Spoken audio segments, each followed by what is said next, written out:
El ciclo Rankine es un ciclo que opera con vapor y es el que se utiliza en las centrales eléctricas y termoeléctricas. Consiste en calentar agua en una caldera hasta evaporarla y elevar la presión del vapor. Este será llevado a una turbina donde produce energía cinética a costa de perder presión.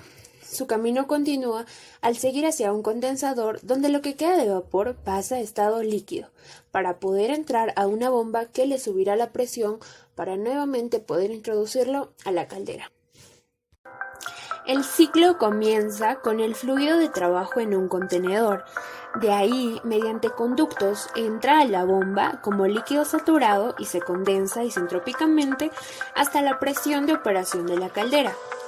La temperatura del fluido del trabajo aumenta un poco durante este proceso de compresión isentrópica, debido a una ligera disminución en el volumen específico del fluido del trabajo. Entonces, el fluido del trabajo entra a la caldera como líquido comprimido y sale como vapor sobrecalentado.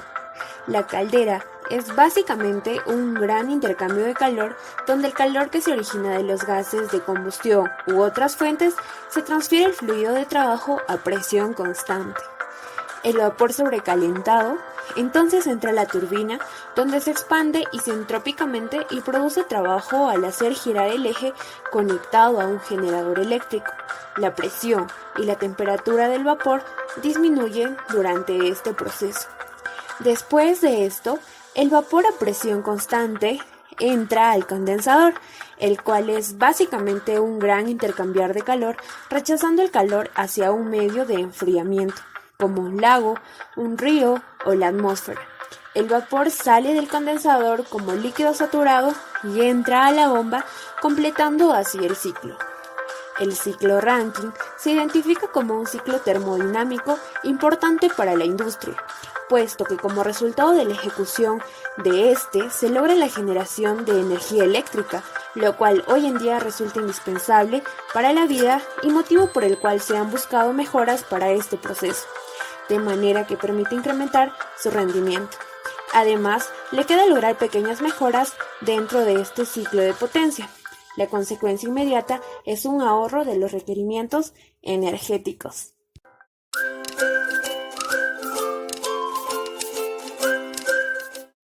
Ciclo ideal. Este ciclo está compuesto por una caldera, una turbina, un condensador y una bomba. El agua entra a la bomba en el estado 1 como líquido saturado. Este proceso necesita un trabajo de la bomba para que se condense isentrópicamente. Es decir, que del paso 1 al 2, la entropía del fluido se mantenga constante hasta llegar a la operación de la caldera. La caldera se comprende con un gran intercambiador de calor, por lo que el agua entra a esta como líquido subenfriado y sale de ella como vapor sobrecalentado, mediante un proceso realizado a presión constante. Vapor sobrecalentado, en el número 3, entra a la turbina isentrópicamente produciendo trabajo, al hacer girar el eje conectado a un megador eléctrico. La presión y la temperatura del vapor disminuyen durante este proceso hasta los valores del estado 4. El vapor entra al condensador generalmente como vapor húmedo con alta calidad o título. En él, el vapor se condensa a presión constante gracias a que el condensador rechaza el calor hacia un medio de enfriamiento. Luego, el vapor se sale como líquido saturado y entra a la bomba completando el ciclo. Podemos analizar este ciclo a través de un gráfico, temperatura versus entropía, donde las líneas que cruzan la curva son isobaras. En el estado 1, el vapor está con título 0, es decir, como líquido saturado. Luego, el vapor se expande a la bomba necesitando trabajo.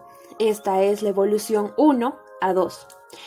Esto se puede suponer sin transferencia de calor, es decir, adiabático. En el caso ideal, no existen irreversibilidades, por lo tanto tampoco tendrá cambios de entropía, por lo que se puede ver como una evolución isotrópica.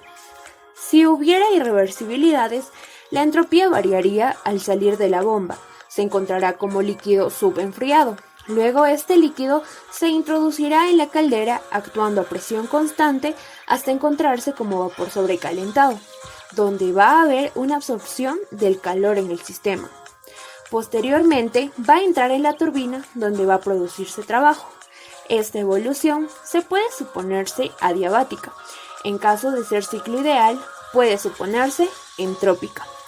Generalmente esta etapa acaba como mezcla, es decir, menor a 1 pero mayor a 0. Posterior a esto se va a introducir en el condensador donde se produce calor a presión constante. De aquí saldrá como líquido saturado completando el ciclo. Ahora, el área bajo la curva del proceso 2 a 3 representa el calor transferido hacia el agua en la caldera. El área bajo la curva del proceso 4 a 1 representa el calor rechazado en el condensador.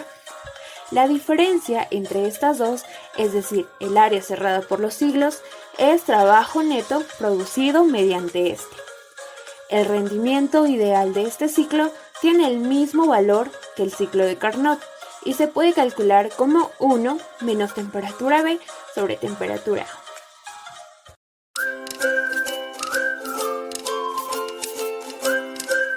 Ahora vamos a ver el ciclo Rankine real. En este ciclo encontramos irreversibilidades y estas no son más que las pérdidas que se tienen. Para entenderlo mejor, vamos a ver las diferencias en un gráfico. Vamos a comparar un ciclo Rankine real de uno ideal. Ahora se visualiza un ciclo Rankine ideal. ¿Pero por qué es ideal? Porque tanto la compresión de la bomba como la expansión en la turbina ocurren en entropía constante, es decir, son isoentrópicos. La entropía del estado 4 es igual a la entropía a la salida de la bomba, tal como se escribe acá, y de igual forma para la turbina. La entropía a la entrada de la turbina es igual a la entropía a la salida de la turbina, tal como lo vemos ahí. Ahora, sabiendo todo esto, ¿cómo sería un ciclo real? Se vería así. Observemos. Mira la diferencia en un ciclo real.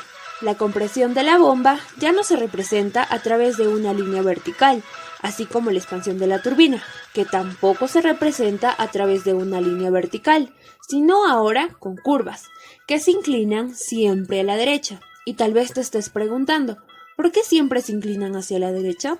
Fíjate aquí, en la compresión de la bomba. Porque al considerar la bomba y la turbina reales, existen ciertas irreversibilidades, tal como la fricción, lo que causa un incremento de la entropía. Observa que la entrada de la bomba es acá, en condición de líquido saturado, pero a la salida se encuentra una entropía mayor que a la entrada. Observemos cómo ha incrementado la entropía, obteniéndose acá a la salida de la bomba una entropía mayor. Esto es debido a que la bomba se está considerando real, lo cual significa que estamos considerando las irreversibilidades y la fricción de la sustancia al pasar por la misma. De forma semejante sucede en la turbina. Fíjate en la entrada de la turbina, que tenemos cierta entropía, pero a la salida de la turbina tenemos una entropía mayor porque ha crecido. La entropía de aquí de la izquierda es mayor al de la derecha. Y esto sucede porque estamos considerando la turbina como real, mas no ideal. Es decir, aquí también tomamos las irreversibilidades que presenta. Ahora, ¿cómo calculamos su eficiencia? Recordemos que la eficiencia no es más que el trabajo neto sobre el calor que entra al ciclo. Ahora, ¿cómo hallamos el trabajo neto de un ciclo Rankine real? Lo hacemos restando el trabajo de la turbina real menos el trabajo de la bomba real. Primero nos centraremos en la turbina para hacer el cálculo de este trabajo real. Y luego vamos a centrarnos en la bomba para hacer el cálculo de este trabajo de la bomba real. De tal forma que al final los restemos y así obtendremos el trabajo neto de nuestro ciclo. Y por último, calcularemos el calor que entra a este ciclo para así tener la eficiencia térmica de nuestro ciclo Rankine real.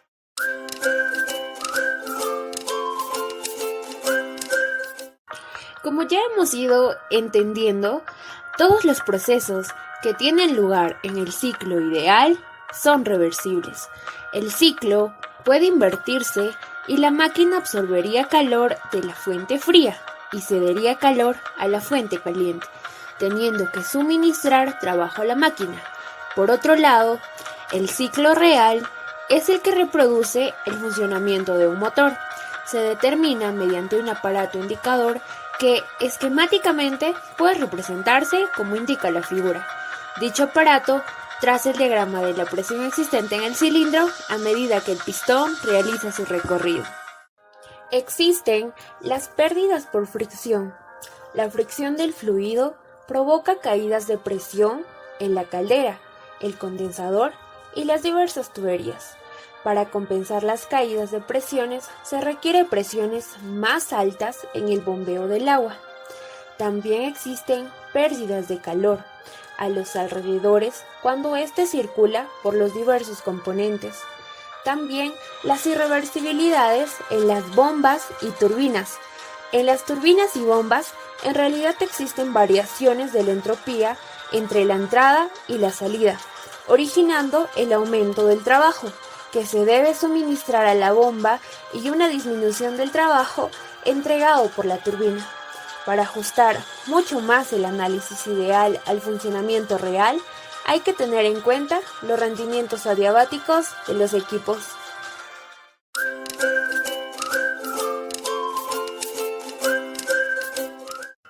Una de las aplicaciones más comunes en el ciclo Rankine es que se utiliza profusamente en la industria de generación eléctrica, empleando como fluido de trabajo agua que se convierte en vapor en un generador de vapor para su posterior expansión en una turbina. Veamos un ejemplo. Vamos a ver el caso de una planta termoeléctrica usando el ciclo Rankine. Primero se utiliza un combustible derivado del petróleo, como gas natural o combustóleo, para mantener encendida la caldera industrial. Con esto, el fluido del trabajo comienza a calentarse y a evaporarse. Para este ciclo, generalmente se usa agua como fluido de trabajo, pero bien puede usarse otro fluido distinto de distintas propiedades. Una vez que el vapor de agua haya alcanzado de hasta 500 grados centígrados de temperatura, es enviado a la turbina a través de toberas. Ahí el vapor se expande perdiendo presión y calor para hacer girar la turbina, que está conectado a su vez a un generador eléctrico y así producir electricidad. El vapor después es enviado a un condensador donde se condensa. Pasa de estar en estado gaseoso a líquido para ser bombeado de nuevo a la caldera y repetir el ciclo. Algunos desafíos y consideraciones a la hora de construir una planta termoeléctrica son, por ejemplo, tener una caldera industrial capaz de soportar las altas temperaturas y presiones que se generan en el interior. De no ser así, las consecuencias podrían ser catastróficas. El vapor de agua, al salir de la caldera, debe ser lo más seco posible. Si existen partículas líquidas de agua o impurezas, al momento de chocar con la turbina, disminuiría su vida útil muy rápidamente. Un condensador no es más que un intercambiador de calor. Y un refrigerador hace exactamente lo mismo. Al introducir algún alimento, este absorbe parte de su calor. Para eso debe haber un refrigerante que permita transferencia de energía en forma de calor. O sea, el gas debe estar frío para poder absorber el calor de los alimentos.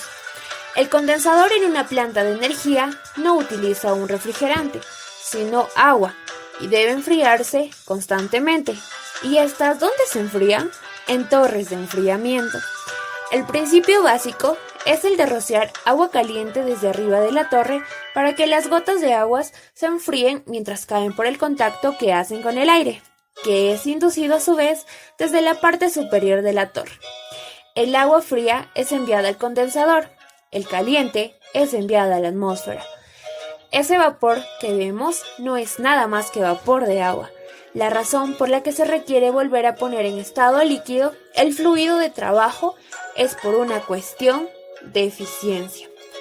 Utilizar un compresor para enviar el vapor de baja presión proveniente de la turbina hacia la caldera es mucho menos eficiente que utilizar una bomba y enviarlo a la caldera en estado líquido.